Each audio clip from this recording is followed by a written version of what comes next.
Louange à Dieu, bienvenue à nouveau, chers téléspectateurs. Donc, Arafat qui tombe demain, c'est le pèlerinage. Et la validité du pèlerinage requiert obligatoirement le stationnement à Arafat. Le pèlerin qui n'aura pas stationné à Arafat aura raté le pèlerinage. La phrase Donc, certains savants s'accordent à dire que Arafat a été appelé ainsi car Allah, gloire à lui, s'est fait connaître à ses créatures le jour de Arafat.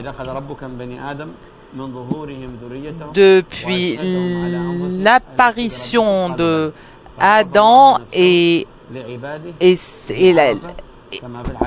sa sortie du paradis, Allah s'est fait connaître à ses créatures. Et donc après, la progéniture d'Adam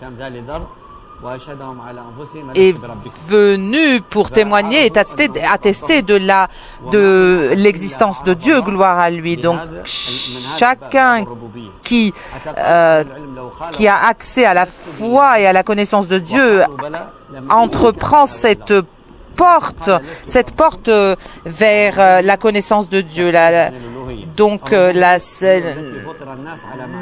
Seigneur des mondes s'est fait connaître par le biais de l'instinct qui est inhérent chez l'être humain. Tandis que la divinité, c'est une porte à travers laquelle ont été envoyés des prophètes. Ô gens, et craignez votre Seigneur. Donc le Seigneur est ce que les êtres humains connaissent par instinct. Donc Arafat, c'est le jour, c'est l'endroit où le Seigneur s'est fait connaître aux créatures. Et Adam a reçu les premières paroles ce jour-là, sur ce mont-là. Et Adam a reconnu son erreur sur ce mont et Allah a décidé d'expier son péché et de lui pardonner son erreur. Donc celui qui jeûne ce jour, ses péchés sont expiés entre l'année écoulée et l'année à venir. Donc il est recommandé de jeûner ce jour pour les gens, bien sûr, qui ne sont pas en train d'effectuer le pèlerinage, car c'est une sunna recommandée. Le jour de Arafat, tout le monde, tous les pèlerins déferlent vers cet endroit, comme si qu'ils sortaient déferlés de leur tombe le jour du jugement. Donc, il est fortement recommandé d'accomplir le jeûne de Arafat ce jour-là, comme je vous l'ai dit, car jeûner ce jour expie les péchés commis entre l'année écoulée et ceux de l'année à venir. Alors, si vous n'êtes pas au pèlerinage et êtes dans les bonnes prédispositions physiques, n'oubliez pas d'exécuter cette forte recommandation du prophète, que la paix et la bénédiction d'Allah soit sur lui. Les pèlerins commencent à déferler sur Arafat en suivant les étapes suivies par notre prophète, que la paix et la bénédiction d'Allah soit sur lui. Et cette procession, c'est une élévation de l'être humain et du pèlerin. Arafat, le stationnement à Arafat est le meilleur jour du pèlerinage. C'est pour cela que notre prophète a dit à Arafat est le pèlerinage. Le pèlerinage, c'est Arafat. Ensuite, nous avons la fête du sacrifice, le jour du sacrifice, qui a lieu le 10e jour de Dhul Hijjah. C'est la plus grande et la meilleure et elle marque l'achèvement du pèlerinage. Quand les musulmans terminent le pèlerinage, ils obtiennent le pardon. Donc le pèlerinage s'achève à la fin de la journée d'Arafat, marquée par le stationnement des pèlerins en ce lieu. Et c'est le principal pilier du pèlerinage. Ensuite, nous avons le jour du sacrifice et par la suite, les pèlerins font la circumambulation autour de la Kaaba. Ce sont donc les différents piliers du pèlerinage avec, bien sûr, des des mérites innombrables. Donc, il vous suffit que le pèlerinage est considéré, le grand pèlerinage est considéré et mis à la même, au même niveau que l'islam. Lorsque Amr ibn al-As voulait se convertir à l'islam, il a demandé à notre prophète que la paix soit sur lui, que l'islam lui pardonne ses péchés passés. Et le prophète lui a répondu, est-ce que tu n'es pas au courant que l'islam expie tous les péchés, même s'ils sont du nombre de, même s'ils sont comme l'écume de la mer. Vos péchés vont être expiés si vous approchez l'islam avec un cœur sincère. Donc, si vous êtes dans un pays non musulman et que vous n'arrivez pas à effectuer les piliers de l'islam et que vous avez immigré par la suite dans un pays musulman, sachez que tous vos péchés sont expiés, tous vos péchés commis dans le pays non musulman ont été expiés.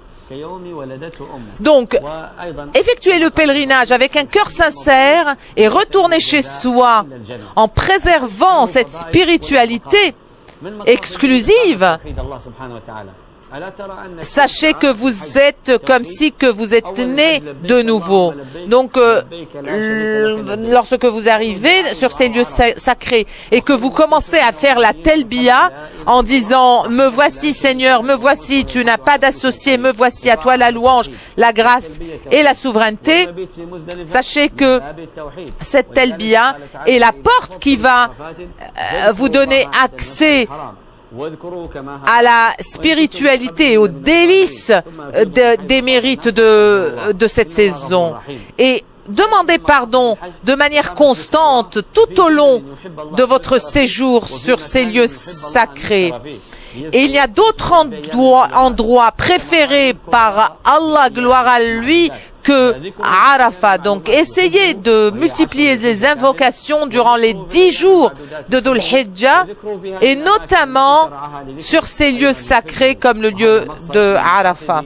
Et donc, ça fait partie de l'épée du musulman, l'épée du croyant, à savoir l'invocation qui va fortifier votre foi, fortifier votre piété. Et le pèlerinage représente l'ultime forme de la piété. Essayez d'aller à la recherche de ces mérites, essayez de vous approvisionner. Et parmi les meilleurs des approvisionnements se trouve la piété. Rappelez-vous également, c'est l'un des meilleurs rappels, se rappeler du jour du jugement. Vous arrivez ébouriffé, empli de poussière sur le mont de Arafat et Dieu descend au ciel le plus bas pour vous dire qu'il est là, pour dire à ces anges également, regardez, mes serviteurs sont venus vers moi, ébouriffés, emplis de poussière, pour réclamer ma miséricorde. Et sachez que je vais répondre et les envelopper de ma miséricorde. Donc, entrer, avoir accès à ce lieu sacré en toute sécurité, c'est comme si on entrait au paradis. Ça a le même, c'est recouvert d'une même atmosphère. Donc toute votre vie, lorsque vous faites cette circumambulation autour de la Kaaba, c'est comme si que vous dites à votre Seigneur, tout appartient à Allah, gloire à lui. Vous avez été accueillis par l'endroit d'Ibrahim, que la paix soit sur lui, et vous avez achevé cette vie et ce séjour par cette prière ultime. La procession entre les deux monticules de Safa et Marwa sont du nombre de 7 circuits, de 7 processions, et vous allez pouvoir éloigner le châtiment de l'enfer de vous en invoquant Dieu, et va renfermer les portes de l'enfer et ouvrir les portes du paradis. Que Dieu fasse de moi et de vous parmi ces créatures qui seront ressuscitées le jour du jugement et nous affranchissent de l'enfer et nous mettent au même endroit de nos prophètes, nous et nos familles et nos proches. Je voudrais remercier le serviteur des 2 mosquées saintes et son gouvernement sage pour les services présentés aux illustres hôtes du Tout Clément, et que Dieu bénisse cette chaîne et que la paix soit sur vous, et au revoir.